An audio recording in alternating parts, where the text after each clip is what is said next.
Library. I'm Debbie Jarvis. I just wanted to point out that your exits are to your left, and there's restrooms to your left once you go out the door there. So tonight we have a very special program. We're honored to have Diana Carroll here, who's a longtime resident of Durham, and she and her husband have lived here for 50 years. And they are really good friends of the Milnes, so Diana is the expert.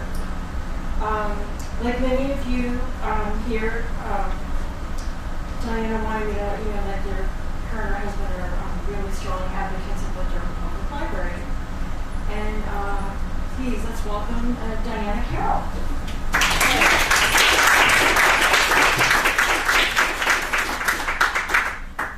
Well, thank you, everybody, and it's good to see you here. I'm so glad you're here. And I'm glad you're here because talking about the Milnes is one of my favorite subjects, and you'll see why.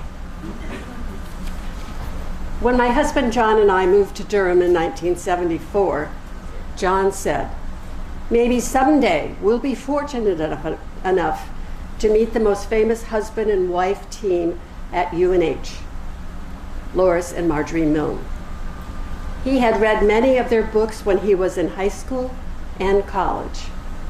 In a year's time, we met them at a garden club potluck. They were very welcoming to us youngins. And looking back, I'm sure that is how they saw us. I was 29 years old. And I'm sorry, I was 28 years old, and John was 29. From the beginning, we hit it off. How many of you knew the Milnes? Quite a few. How many of you knew of the Milnes? Hey, that's a good group. Wonderful. And by the way, I meant to say in the very beginning, if you can't hear me, if the level of my voice goes down, please raise your hand, say something.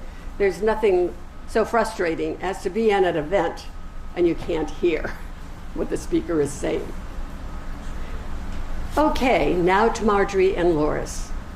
Margery was born in 1914 in New York City, and she grew up not far from the Bronx Zoo and the Botanical Garden. As a young girl, she frequently walked to the zoo on her own and spent hours watching the animals. Or she visited the Botanical Garden. She said that she became enchanted watching the animals and plants. Margery did not grow up playing with toys. Her mother said that instead of playing with toys, she should spend time observing nature, trees, flowers, birds, the seasons. And she did. The natural world was her playroom. She loved to climb trees and described herself as a tomboy. She wasn't afraid to get dirty and disheveled. She said, "I got myself all dirty bringing home bugs and toads." When she was outdoors and active, she often did not want to go into the house to eat. Sometimes her mother would wrap her food, toss it out the window to Margery, and Margery would continue to stay outside, sometimes eating her lunch in a tree. Margery grew up in an apartment building with her parents and older sister. An aunt, uncles, and a grandmother lived in the same apartment building. She remembers her family as a happy family. Her family's Sunday entertainment was to buy the Sunday New York Times and spend the afternoon reading it together. They swapped sections. Margery's favorite section was the book review. And at an early age, her dream was to write a book that would be reviewed in the Sunday Times. Many years later, her dream would come true. Lorus was born in 1910, the fourth generation to be born in the same house just outside Toronto, Canada. Lorus was an only child. The household was very formal. Lorus's mother loved photography and was known for photographing wildflowers. She taught Lorus the names and characteristics of many wildflowers. After learning about wildflowers, Lorus moved on to insects. Walking through the woods on his grandfather's farm, he observed insects closely and began collecting them. He was fascinated with the great variety he found, from butterflies to beetles, and began to mount them properly. His mounted insect collection won the first place prize at the Canadian National Exhibition. Because of this honor, he was offered a job by the Canadian Department of Agriculture. But when they found out he was only 13 years old, they said they would hold the job for him.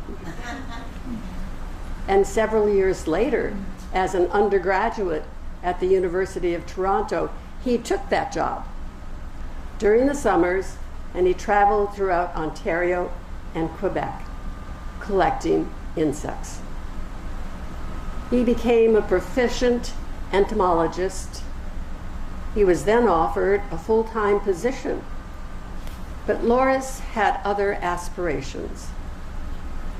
Graduating with highest honors from the University of Toronto, he received a gold medal in science and a scholarship to Harvard. Margery attended Hunter College in New York City.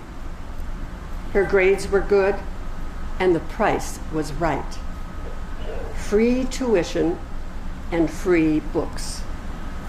She not only spent time in the classroom learning science, but attended many lectures at the American Museum of Natural History, and she used to, quote, sneak in behind the exhibits in progress and in awe watch quietly while the scientists set up their new exhibits. Seeing a sign that said, "No entry, new exhibit in progress," didn't stop her.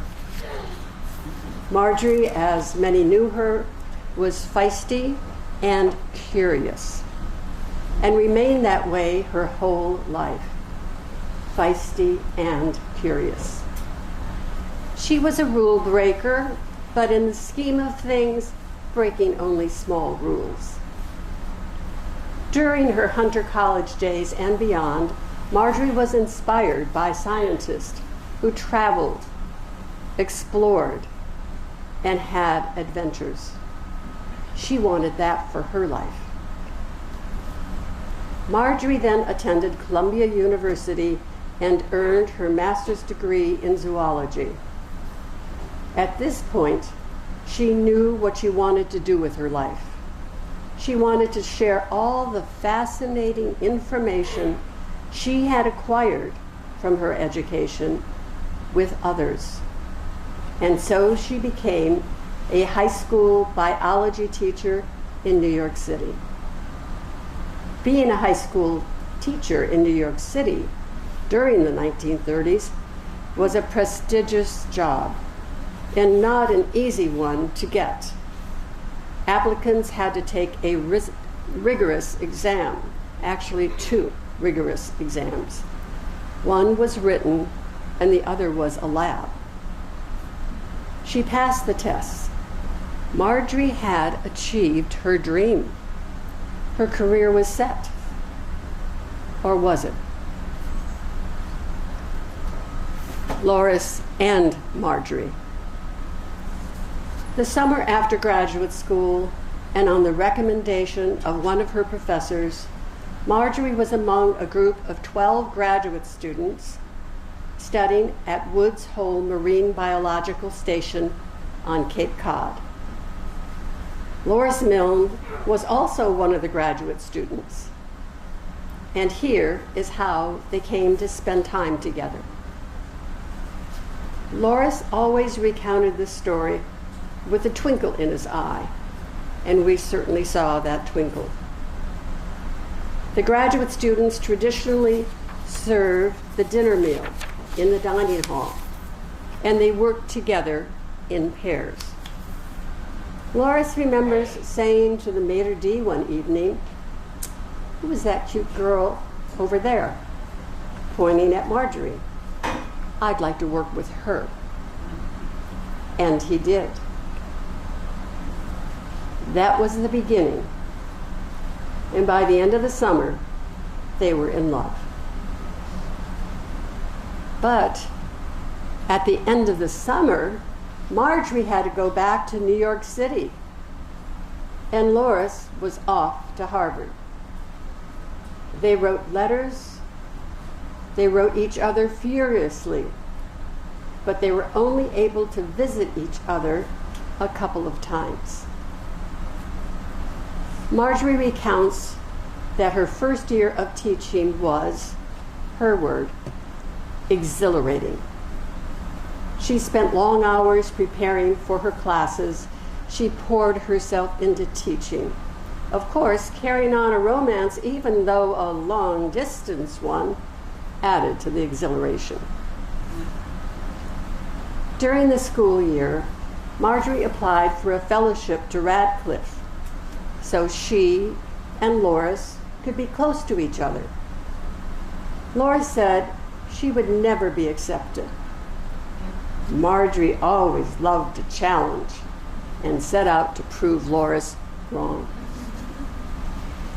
A few months later, Margery was, her words, bitterly disappointed when she received a letter from Radcliffe saying that she had come in second for the fellowship she had applied for. The next few months were difficult ones. But then came another letter. The first choice for the fellowship had declined, and Harvard was now offering the fellowship to her. And this happened several times in each of their lives. They didn't make it the first time, but things changed, and they were able to then reach it. So Lorus and Margery both studied at Harvard. Lorus graduated first, later Margery graduated. It was 1939. And right after her graduation, they were married, quote, under pine trees at Fresh Pond near Cambridge. And they were married by a justice of the peace. The next day, the Boston Globe announced, Margery Green Milne got her man, her PhD, and a Phi Beta Kappa key all at the same time. They both applied for college teaching positions, and Margery was offered a position at the University of Maine, and Lorus at Southwestern University in Texas. Again, they would live apart, seeing each other only a few times that school year. For the next several years, they would teach at other universities sometimes, but sometimes together.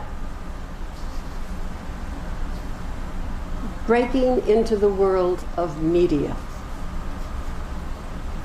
Margery and Lorus wanted to make use of their snazzy new camera in the summer of 1940. They got a chance to work in Wyoming under the auspices of the New York Zoological Society. The group camped in the Tetons. The Milnes loved the scenery and were thrilled with the plant and animal life. Margery was fascinated with the animals they were encountering, especially moose and their young. She was so fascinated that she convinced Lorus that they should inquire whether the New York Times Magazine section might be interested in their story and photos. So they rushed off a letter of inquiry to the editor. And back came a telegram, quote, "Send all photos and accompanying article." They did. And the following Sunday, their story, along with a full page of photos, was in the New York Times with their byline.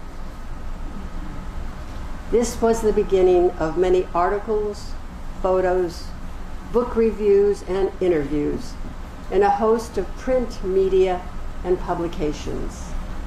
The Atlantic Monthly, Science, Scientific America, Audubon, Nature, and let's not forget, the New York Times. Summer travel, writing, adventures in the U.S. quickly led to international ones. Then came a phone call from Hollywood inviting the Milnes to present their films on national television. They were showcased on both I Search for Adventure and Bold Journeys.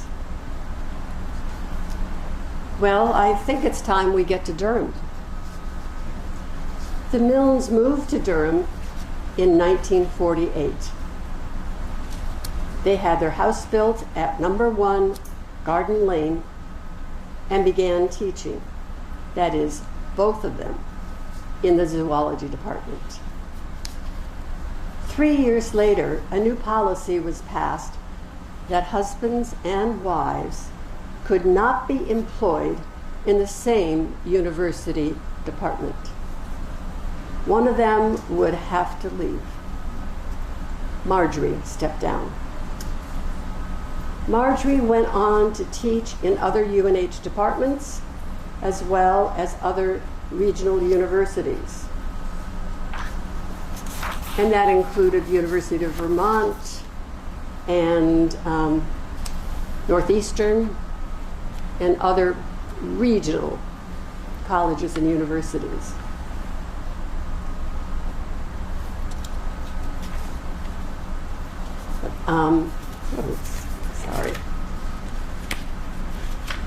But on top of teaching and research, Margery and Lorus continued to write, and they were churning out books at quite a speed. In total, they published in their lifetime 55 books, and they wrote most or all of those at number 1 Garden Lane. And many were reviewed in the New York Times, received honors, and were translated into other languages. The National Geographic Society was so impressed with their book, Water and Life, they offered them an assignment for their magazine. They traveled through North Africa, the Middle East, and other countries around the globe to lecture, learn about the local water issues, and write. For this assignment, Margery was particularly pleased that they had a generous expense account. They no longer needed to camp. In 1962, the New York Times invited the Milnes to write the review of a new book by Rachel Carson entitled Silent Spring. It appeared on page 1 of the Sunday book review section. Also, in 1962, the Milnes purchased an acre of land on the Mill Pond, adjacent to Durham's Mill Pond Park. This had been the site of a laundry that was built in the 1920s that had now gone out of business. The laundry building was torn down, and the Milnes created a small wildlife sanctuary. 1 month after they purchased the land, a female swan landed on the mill pond, and the town residents were excited. The Milnes and others set about finding a mate for this female swan, and soon Hamilton and Alice set up housekeeping on the mill pond. The two swans remained on the mill pond for several years, producing cygnets for everyone to admire and coo over. This story is told in their book, A Gift from the Sky. After Hamilton and Alice, there were other pairs of swans that made the mill pond their home. The Milnes became the official town swan keepers, a role they would have for life. And every year they wrote the Swan Report that was put into the town annual report. And I believe the library has a collection of all the town reports. And if you look somewhere between the 1960s and 2005, you'll find the Swan reports. They make some very interesting reading. They kept the role of swan keepers for life, and the Milne Nature Sanctuary was given to the town in Margery's trust. Years later, the Milnes wrote about their thinking in purchasing the land. Why did they buy this land? This is kind of a long quote. And if you want to picture yourself at the Milne Nature Sanctuary, if you know it, or otherwise just picture yourself in nature near a pond, you might have to close your eyes or just close your eyes and see yourself there. And this is what the Milnes wrote, why they purchased the land. We've just bought a piece of tomorrow for some wild life. Our wild neighbors flit through the alders and hunt for minute food among the birches. Some are birds, others are dragonflies, catching tasty gnats and mosquitoes while the nighttime bats are sleeping away the sunny hours, hidden safely in the hollow of an old dead pine. Muskrats and mink, ducks and grebes swim and dive in the pond. Turtles rise for air from the weedy bottom and sometimes crawl out on a floating log to let the sun warm their boxed-in bodies, speeding their digestion. A sunbathing area for chilly turtles is part of our parcel, but it isn't mentioned in the deed. Neither is a slide for playful otters. The splash of an otter or a turtle, the whirring wings of a dragonfly or duck, the near silent brushing of leaf against leaf are not coin of the realm. These wild things could not pay the price to ensure their own future. It's quite right. These wild things could not pay the price to ensure their own future. We're paying it for them, repaying some of the pleasure they give us when we sit beside the pond. In a short period of time, this natural area progressively attracted more wildlife. Wood ducks took up residence in a nest box. Painted turtles laid eggs. A rare box turtle wandered through and was caught on camera, as was a wood turtle and several snappers. Beavers renewed their harvesting of poplar, ash, and even oak trees for winter food and building materials. Not until the beavers began building a second lodge did Lorus and Margery intervene. I'd like to turn now to some personal stories. John and I had known the Milnes for several months and it occurred to me that since they had few living relatives and none in this area, they were probably spending many holidays on their own. I can remember the first time I called Margery to invite them over for a holiday meal. Margery was delighted, and then there was a pause at the end of the phone, just when a person receiving such an invitation might ask, "What can I bring?" That's food-wise. Instead, Margery said, "We'll bring the after-dinner entertainment." What was the after-dinner entertainment? Over the years, it was their films, slides, and stories of their adventures. My favorite film was made here in Durham, and my favorite scene was on the shore of the mill pond. Margery, dressed in a pretty summer dress, is crouched down and feeding a beaver some vegetation. The beaver takes the plants from her hand and begins eating them. Margery watches the beaver and then spontaneously reaches over and caresses the beaver. The beaver continues to eat, and Margery smiles. Afterwards, I asked Margery, "Weren't you afraid that the beaver would bite you?" Her exact words, "The beaver would not do that. The beaver knows that I love him." And I've been thinking about that all my life since she said that.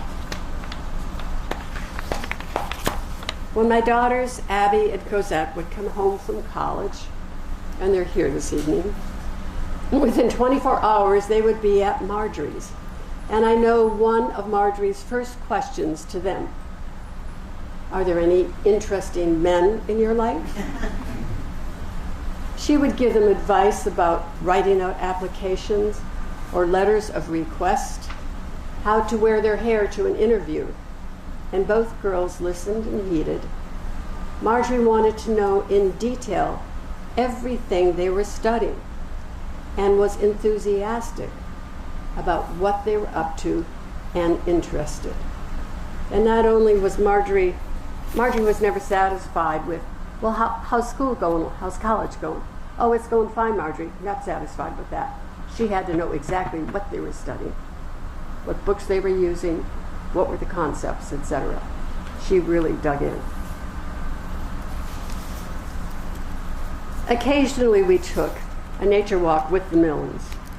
Usually we met at the mill pond to watch the swans. But Lorus and Margery wanted to show us Spruce Bog. So one sunny, warm spring day, we all went for a walk there. As I said, the weather was perfect and the wildflowers were coming out. It was a glorious day. After walking a while, we came across some lady slippers. We all stopped to admire them.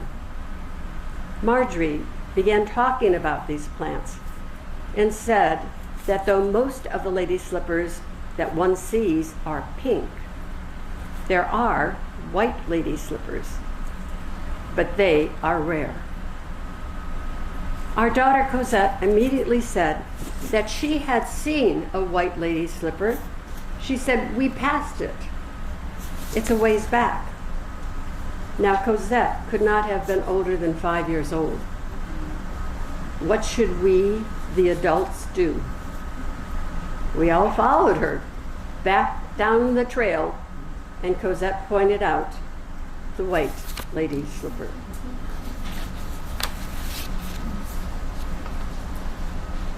A little more personal. The Milnes could be characterized as frugal, and if you knew them, some people would say they weren't just frugal. The word cheap comes closer to the truth. Whenever Margery went to an event that had finger food, she always arrived home with this finger food wrapped in napkins in her purse, her backpack, her pockets. And if you were Margery's friend, taking her there, it always seemed a little disturbing to be there when this was happening. Now I wouldn't worry about it at all. Okay. Second, the routine on Sunday mornings for the Milnes for many years was to walk over to the New England Center, to the hotel there, and to enjoy a fresh cup of free coffee and read the hotel's copy of the New York Times, sitting in the elegant lobby, looking up at the tall pines and large granite outcroppings through floor-to-ceiling windows.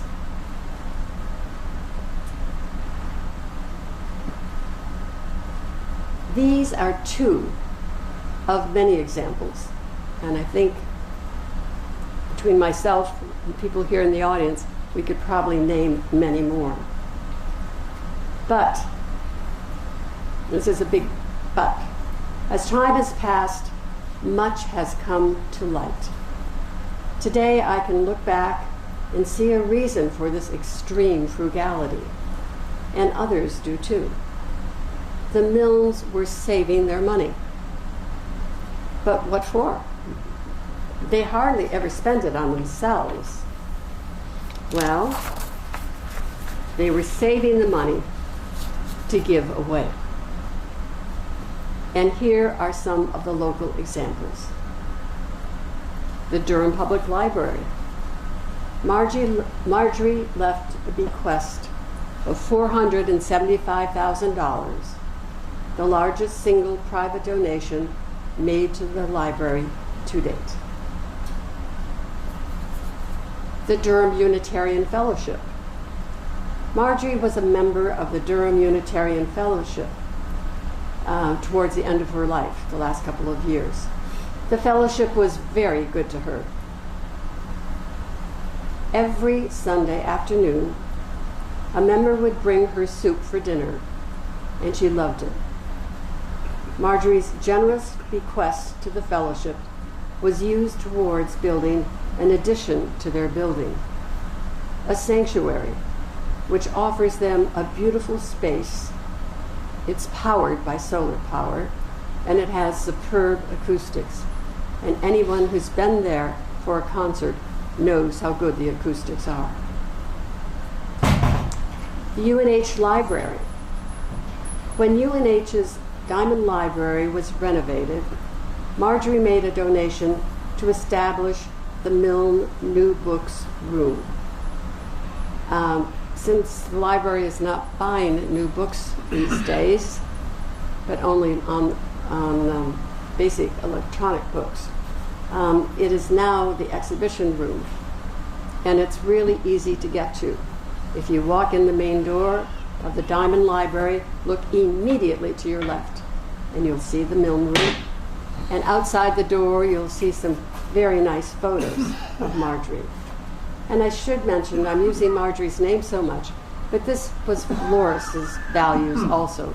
They were definitely Lorus's values. And, but he passed on in the late 1980s. So Margery lived for over 20 years without Lorus.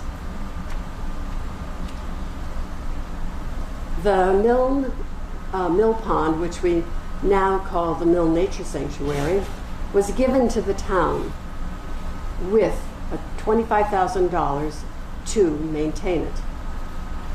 And the Milne Nature Sanctuary, it's a place where people can come to enjoy nature and enjoy some quiet time. And that's how Margery left it. These were local places that Margery left bequests for. Then there was the Nature Conservancy, Audubon Society, the Marine Biological Station at Woods Hole, Harvard University, and the University of Toronto, and many other organizations. They saved their money so that they could give it away and give it to some really wonderful institutions.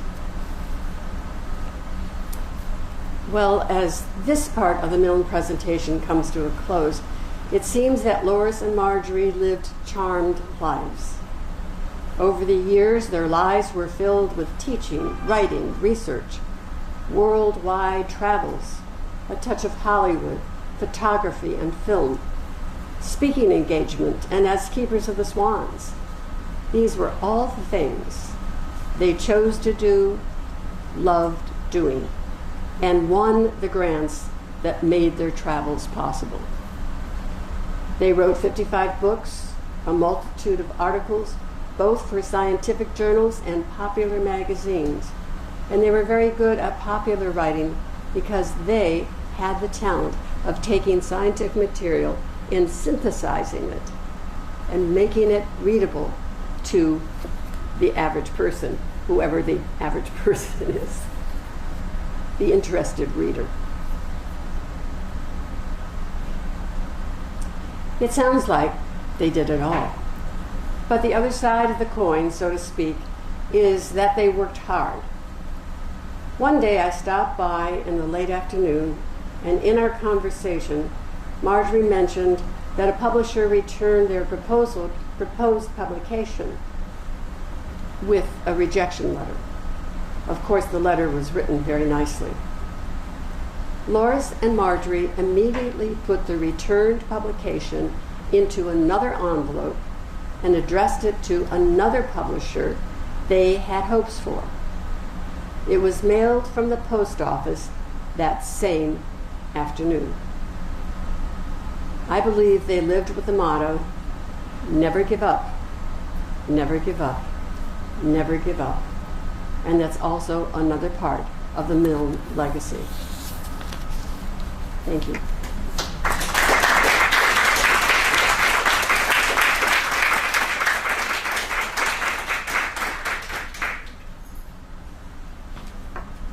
So now I have some, I call this the show and tell part of the presentation, because show and tells are so much fun.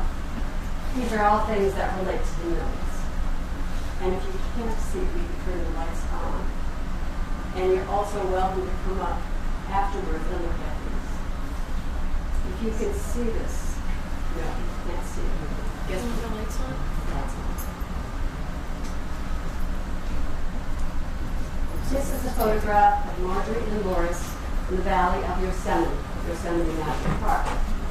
And Lorus loved photography. And one of the things he was very good at was using timers.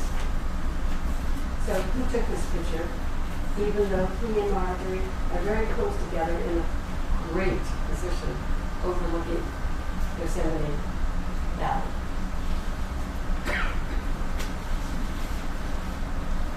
Okay, and other things.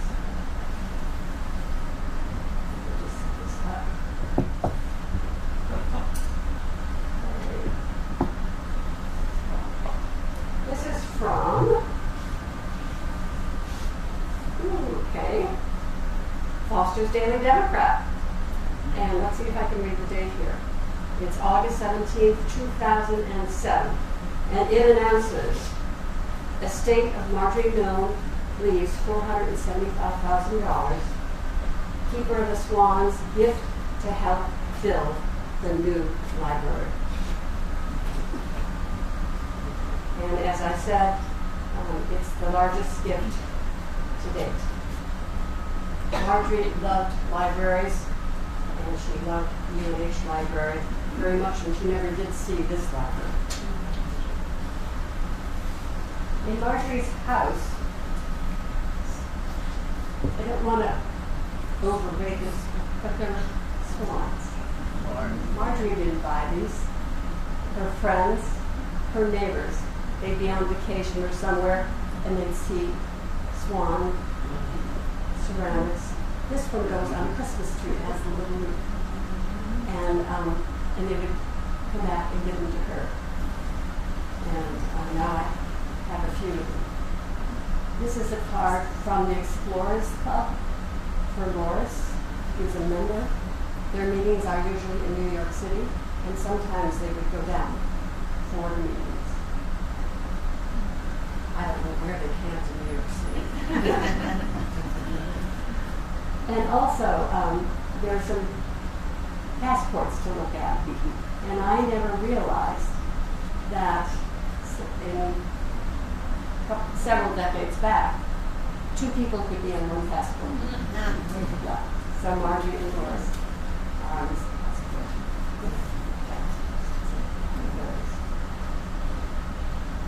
Here's a picture of Margery, a young Margery, in Panama, with 3 young Panamanian girls.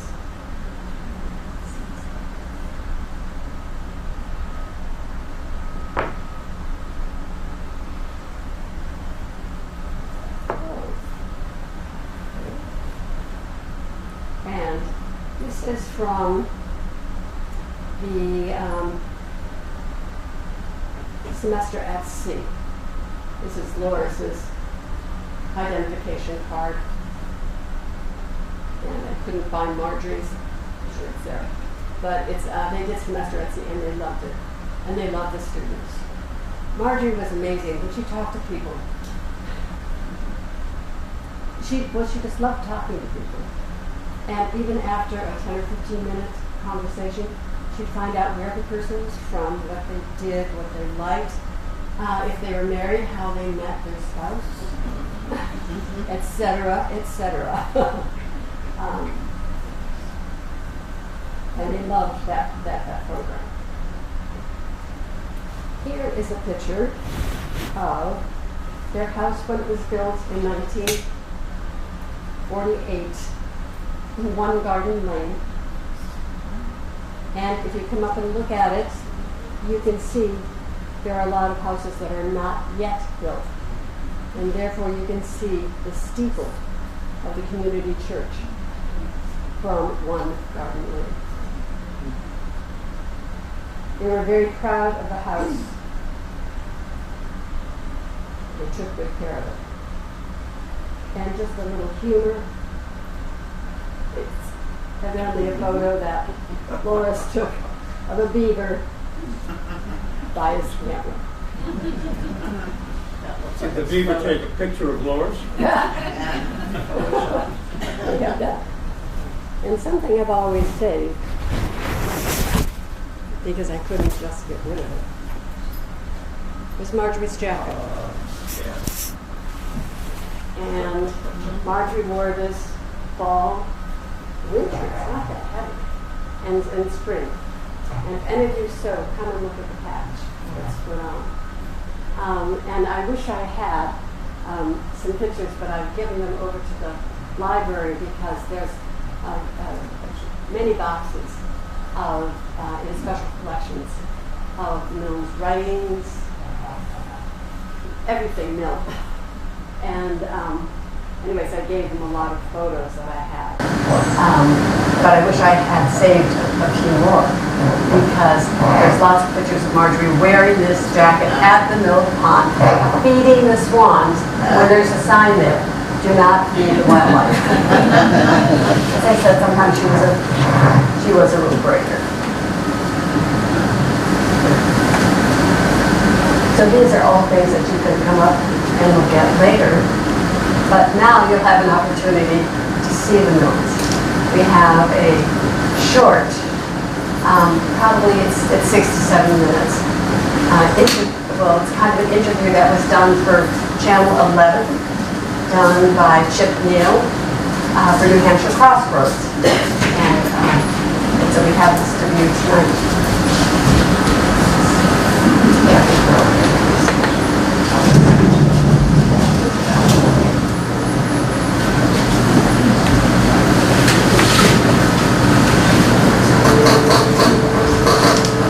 From the most exotic corners of the world to the safety of their own backyard, Lorus and Margery Milne have worked as a highly productive team, producing scores of books and films on nature. You're not making any changes on the Swan Report. No. You're just leaving it as it was when we went over it. That's right. Okay.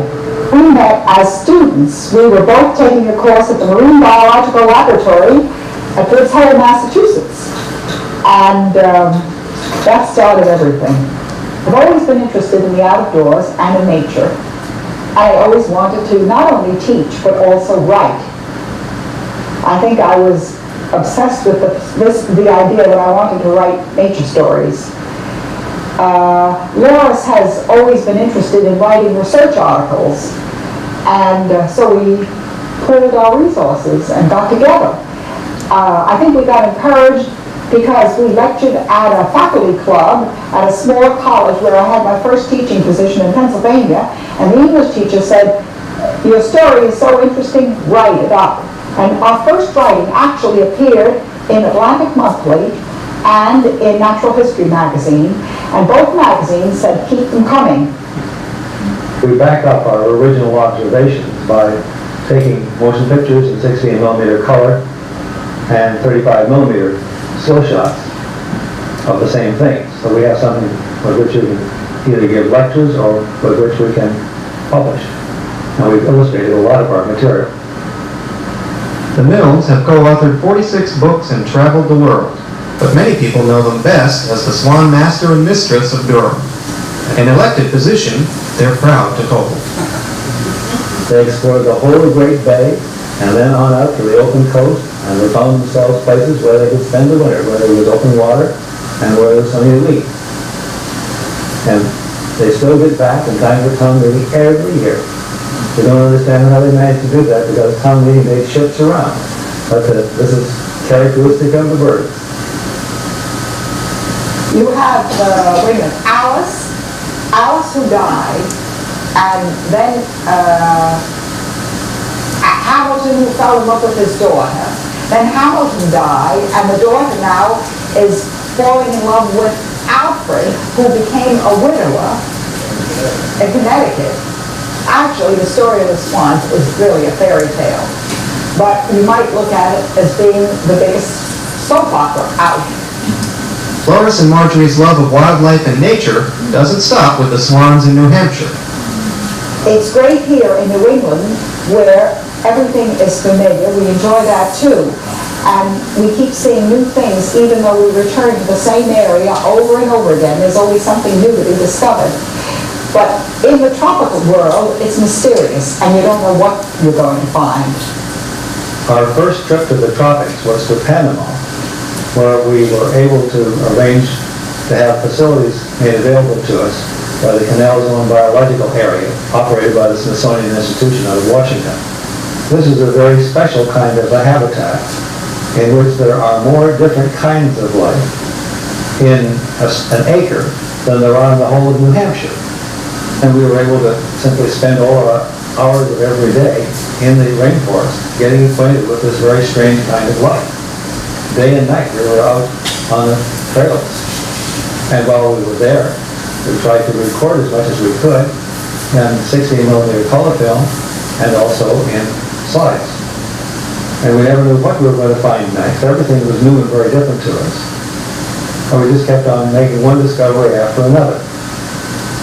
This particular experience in Panama led us to Hollywood, and some of the film was used for 2 TV shows, one of them called I Search for Adventure and the other Bold Journey. We look at the web of life and the relation of people to animals to plants. I think this is one of the reasons why we were selected to go down to South Africa and to Australia and New Zealand by the United Nations because of our relationship to all living things, man or animal or plant. But what about their relationship to each other? How do they organize their lives around teaching, writing, and a full schedule of travel? Lorus and I usually get up around 6 in the morning, and on good days we bicycle around the mill pond, and we get our inspiration walking or biking and discussing what it is that we have in mind that we want to write about. And then we get at the typewriters, drinking coffee, of course, along the way, and we get working at the writing first thing. Now, what do you want me to do? Whatever you like, it's your letter. So I'm writing this in. I'll check it when you're through. If I don't like it, I'll retype it. Our relationship with one another is one of antagonistic cooperation. We love our work and we love one another, but sometimes we don't think so. We can't always agree on how things are to be done. And under these circumstances, we squabble. We each are likely to say to the other, hey, you can do better than that. And then something gets done over and over and over. And that's the way the editorial operation goes. Lorus, don't you want some coffee? There isn't anything. There isn't that. We're going to get you some.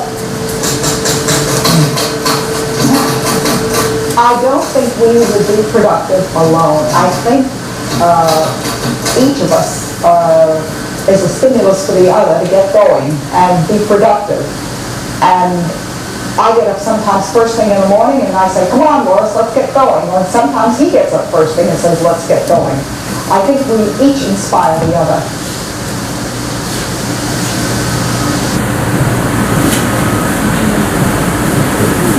That's a little bit of an abrupt ending, but for Crossroads, they had other programs, sections of their program to do. But I think one of the last things on there that Margery said is very true. I think if Lorus and Margery had not met each other, if they had gone on with their lives, they would have productive, they would have had careers, they would have done things. But together, to me, it was more like, it was magic. They were able to do so much. They were able to cooperate. And one reason is going back to their childhoods. Margery was very, very outgoing. She just always was. And Lorus was a little bit more laid back, and he would think things through. So there were many times that the different personalities really did shine. One time when Margery's did shine is when Lorus and Margery were in New York City, and they were walking down Fifth Avenue, and they just had very casual clothing on, you know, sneakers and whatever, but just very casual. But this is going back to, you know, probably the 70s or maybe the 60s, when if you were going into a professional office, you'd want to be a little bit more dressed up than that. Well, anyways, they passed a publisher's office, and Margery said, I've been thinking about this publisher. We got to go in and see somebody there. And Lorus said, not now. Good heavens, what's the way we're dressed? We can't just walk in there now, and we don't have an appointment, and there's probably nobody to see us, etc. And Margery said, come on, we're going to find out. They went in, an editor was available. They talked about their idea for their next book. The editor was very interested, and then said to them, go home, write this up, send it to me directly, and off it went. There were other times too. I didn't mention some of the books that they wrote about Durham. There's two. In particular, A Gift from the Sky, but the other one called A World Alive, which is about Durham. They were talking to one of the publishing companies, somebody they had dealt with before, and I presume it was an editor at that publishing company, said, I'm thinking about a book that deals with a New England town and talks about all the different parts of it. And the Milnes were listening, and the conversation went on. The Milnes said, it sounds like a really good book idea. I think this could be done. In fact, I think we can use our town, Durham, as the model for this book. And they did. It's called A World Alive, and it goes from geography to other parts of nature, wildlife, etc. Rivers, I think, I've read it twice, but I haven't read it recently, so it's not just flowing exactly, but it's there. So they really made it work. And I remember it came out one time, when Margery would get too wound up, Lorus would take her, and you know, he was so much taller than she was, and he would hold her by her ankles. evidently, it sounds, what? Now it sounds like some kind of abuse. Which it does. Margery evidently liked it, and she did calm down, and they had their own ways of dealing with things. Okay. I think Veronique would like to say a few things. And I also want to say, before you all leave this evening, please stay for a while.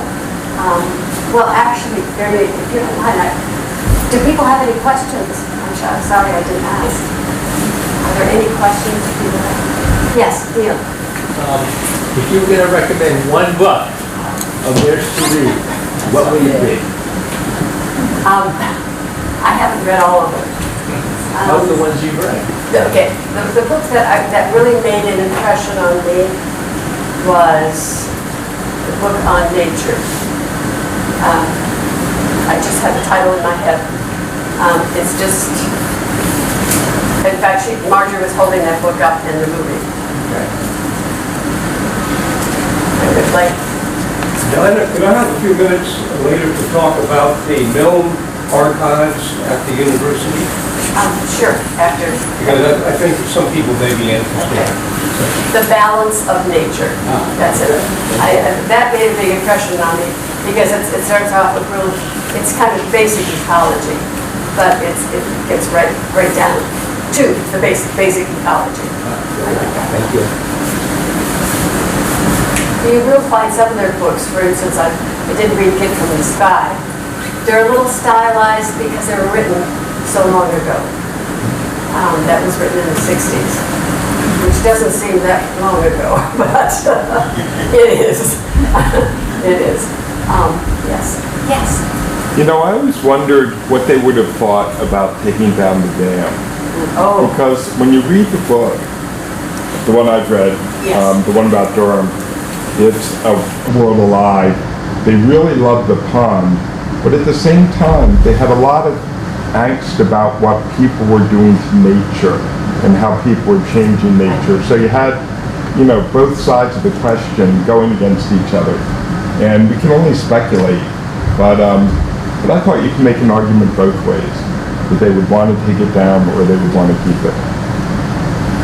That's really a hard one, Carter. It really is. I do remember Margery almost harangued Todd Selleck, our town administrator, over the years. She would come into his office, you know, sometimes with an appointment, oftentimes not, and just said, Todd, what are you going to do about the pond? You know, we're just overgrowing it. It had so much growth on it, et cetera, et cetera. And before that, you know, it had been, the pond had been cleaned. But that was just no longer possible to do. The price tag of that was so high. So they love the pond. For them, the fact that the swans are gone would have been very hard. I don't think they would have ever agreed to that. And yet, Fish and Wildlife, New Hampshire Fish and Wildlife said, the swans are not native animals. We don't want animals that are not native. And they're, well, if you look at their behavior, they can be nasty. They don't like people. You don't get close to a swamp. Yeah. Et cetera. But the fact that we don't have swans anymore, we don't have that beauty, we don't have that grace, we don't have that loveliness, you know, which I think is not a good thing. But I don't know, does anybody else have any ideas about how Margery and Lorus would have looked on the dam issue? Yeah, it's really hard. It's a very good question. Something. Yeah, I always wondered. Yeah, obviously. Any other questions? Veronique. Well, first, I think we should all give a big round of applause.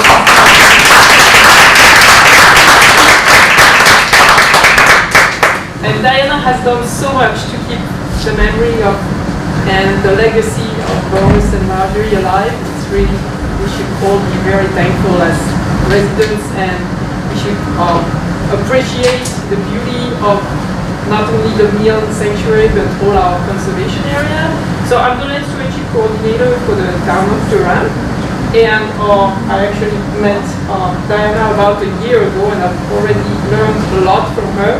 And Diana has been one of the people who has been over the year taking care of the Milne Sanctuary. It's a small property, but it has a lot to offer, and has been trying to keep a plan to keep native plants there growing and get rid of invasives. So we're continuing that work. And actually next Saturday, on the 18th, we're going to have a work day in the morning. We're going to remove invasives, but we also have partners with UNH capstone students for their project, and they're going to have an information table about the invasives and how we can tackle them and things like that. So I invite anybody who just walks by next Saturday morning to stop. Be happy to talk to you. And we're also planning to have, hopefully this year, an information sign at the Milne Sanctuary with information about the Milne and their work, and something to kind of tie everything together for you. So thank you so much, and there's information on the website, and I know Diana's presentation will be also linked on the website for people to watch again. So You're very welcome. And let me just mention, Can you speak of the Durham Agricultural Collection? The Agricultural Commission collection, isn't that what we have here? we have an agricultural commission, yes. Yeah, did you guys set that up? Yes. Let my husband answer this question. Okay, yeah, because we do have a collection here. A lot of their books are in that collection. Yes. Yeah, there have been some extremely valuable donations given by Durham residents over the years to the Durham Agricultural Commission's collection, which is here. I believe it's in the basement of the library, primarily. We have it, it's just next to the circulation desk. Oh, okay. And then some of their Right. books are in the heritage room that, or you could view them, Right. you know, while you're here. You can't bring them home, but they are available to There's a lot of see. very valuable books in that have been donated into the Commission's collection here at the library.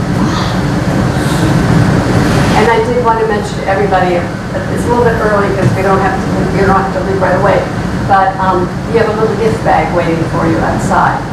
And inside it you'll find some more information about the Milnes. And also, Margery's sister was an artist. And one of her paintings is a beautiful painting, and if you read the back of the card, it says that she did this painting because she was influenced by Margery. It's very, well, you'll just see it, so enjoy that. And the third thing is there's a copy of the New York Times book review that they wrote on Rachel Carson's Silent Spring. It's always worth reading. And now Julian Smith, who knew Margery and Lorus, you knew Lorus too. Well, But anyways, he would like to speak a few minutes on a project that he's working on and see if he can get some help. Like, if I'm going to ask you to pass this around, this is a picture I took of Margery a few months before she died. I'm Julian Smith. I hope you can all hear me in the back. I met the Milnes beside the Mill Pond in the fall of 1959. I came up with a friend. I was a graduate student at Columbia at the time. And just by chance, I met them and began a friendship. The picture I'm passing around is something I found in the Milne archives in the Milne collection, two different Milnes, you know, at the University of New Hampshire. That's a picture I took of Margery eating some rhubarb pie in my living room out on Packus Falls Road 4 or 5 months before she died.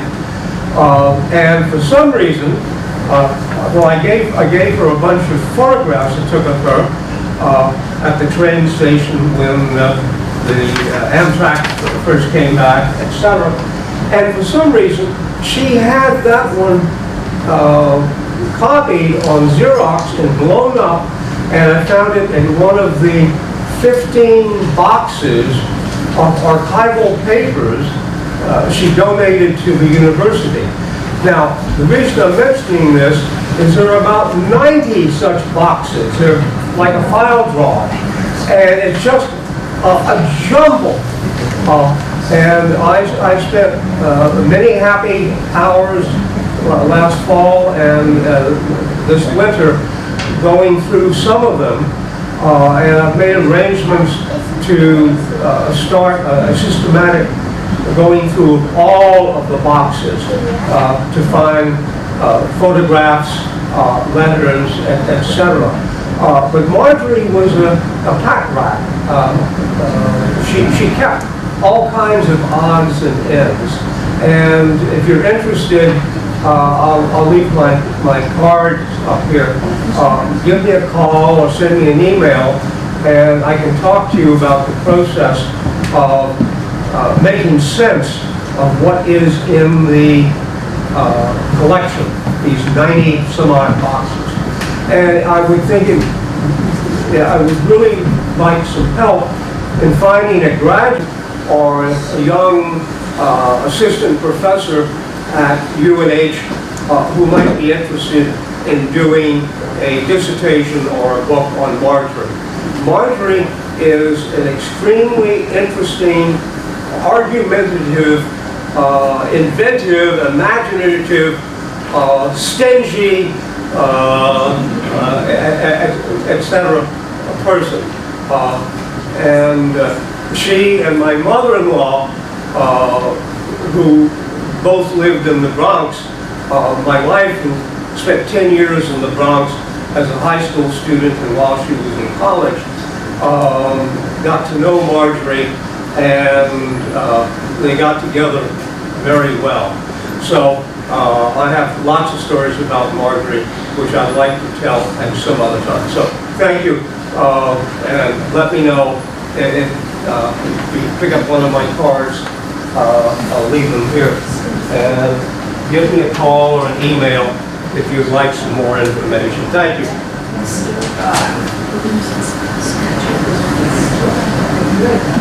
Well, thank you all for coming. Thank you for being here.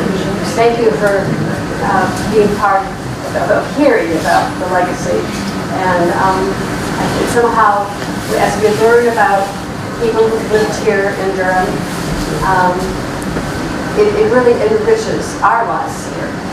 This is the foundation, part of the foundation that this town has been built on. It goes home.